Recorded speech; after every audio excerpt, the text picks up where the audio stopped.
How to go live on Instagram. Hey everyone, in this quick tutorial, I'm going to show you exactly how to go live on Instagram, step by step, so you can start streaming to your followers right away. All right, let's dive in. Open your Instagram app on your phone. Now, you can either tap the plus icon at the bottom or simply swipe right on your screen.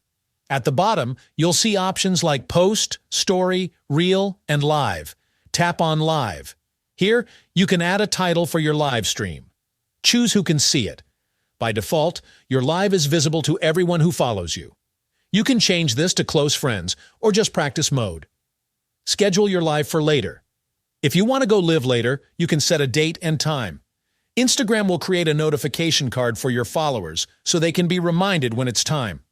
Once you're ready, tap the live button. You'll see a short countdown, and Instagram will check your internet connection. Now you're live. Instagram will notify your followers so they can join in. While streaming, you can turn comments on or off. Stop people from requesting to join. Share your live link so others can watch. When you're done, tap the X icon, hit End Live Video, and then choose to save and share or discard your stream. And that's it.